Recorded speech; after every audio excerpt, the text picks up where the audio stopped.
వచ్చే ఎన్నికల్లో గెలుపే లక్ష్యంగా వైసీపీ దూసుకెళ్తోంది. వరుస బహిరంగ సభలతో అధికార పార్టీ ప్రచారం హోరెత్తిస్తూ వస్తోంది.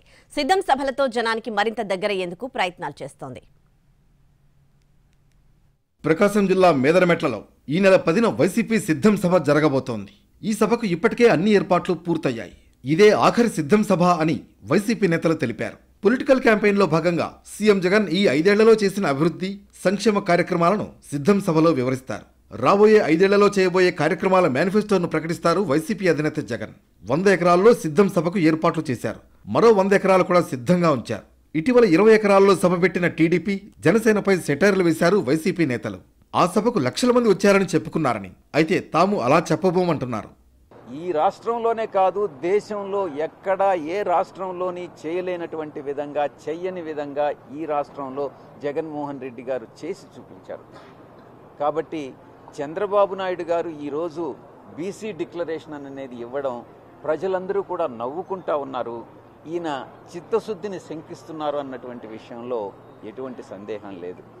మరోవైపు బూత్ మేనేజ్మెంట్పై కార్యకర్తలకు ఇప్పటికే శిక్షణ ఇచ్చింది వైసీపీ. 2024 ఆ తర్వాత కూడా సీఎంగా జగన్ను ప్రాజెక్ట్ చేసుకుంటూనే ఎన్నికలకు వెళ్లాలనేది వైసీపీ ప్లాన్. ఇచ్చిన ప్రతి హామీని నెరవేర్చామని, రాష్ట్రంలో 87% కుటుంబాలకు అభివృద్ధి ఫలాలు అందాయని అంటోంది అధికార పార్టీ. అభివృద్ధి లేకుంటే తలసరి ఆదాయం పెరగదని, తలసరి ఆదాయం, రాష్ట్ర స్థూల ఉత్పత్తిలో ఏపీ ముందుందని చెబుతోంది వైసీపీ. రామాయపట్నం పోర్టుకు సీఎం జగన్ చేతుల మీదుగా శంకుస్థాపన చేసి ప్రారంభోత్సవం కూడా చేయబోతున్నారు. ఏపీ అభివృద్ధిలో వెనకబడిందని చేస్తున్న ప్రచారంలో నిజం లేదంటున్నారు వైసీపీ నేతలు. బీసీ డిక్లరేషన్పై గతంలో చేసిన ప్రకటనలు చంద్రబాబు గుర్తు చేసుకోవాలంటున్నారు. బీసీ, ఎస్సీ, ఎస్టీ, మైనార్టీల విషయంలో తమ విధానాలు దేశానికే ఆదర్శమంటోంది వైసీపీ. 75% తగ్గకుండా ఆయా వర్గాలకు పదవులు ఇచ్చిన ఘనత తమకే దక్కుతుందంటున్నారు. చంద్రబాబు బీసీ డిక్లరేషన్ మాటలకు ప్రజలు నవ్వుకుంటున్నారని ఎద్దేవా చేస్తున్నారు.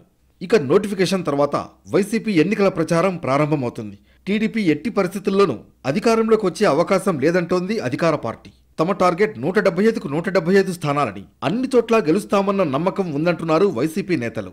గతంలో 10 లక్షల మంది వచ్చారని టీడీపీ చెప్పుకున్న సభకు 60,000 మంది కూడా రాలేదని తెలిపారు. పొత్తు కోసం పాకులాడే పార్టీ టీడీపీ అని, తాము ఎప్పుడూ సింగిల్గానే పోటీ చేస్తామంటున్నారు. ప్రభుత్వ పనితీరు, సీఎం జగన్ను చూపించి ఓట్లు అడుగుతామంటోంది వైసీపీ. అభ్యర్థుల మార్పుల వల్ల తమ పార్టీకి ఎలాంటి నష్టం లేదని చెబుతోంది. గతంతో పోలిస్తే లా అండ్ ఆర్డర్ పూర్తి కంట్రోల్లో ఉందంటున్నారు అధికార పార్టీ నేతలు. ఎటువంటి పరిస్థితుల్లో తెలుగుదేశం పార్టీ అధికారంలోకి వచ్చేటటువంటి ప్రసక్తే లేదు. మా యొక్క లక్ష్యం 175కు 175, టార్గెట్ 175కు 175. మా యొక్క టార్గెట్ 25 పార్లమెంట్ స్థానాలకు 25 పార్లమెంట్ స్థానాలు. మొత్తానికి ఎన్నికల్లో విజయం కోసం వైసీపీ తీవ్ర ప్రయత్నాలే చేస్తోంది. అయితే గెలుపు ఎవరి తలుపు తడుతుందో తెలియాలంటే కొన్నాళ్లు వేచి చూడాల్సిందే.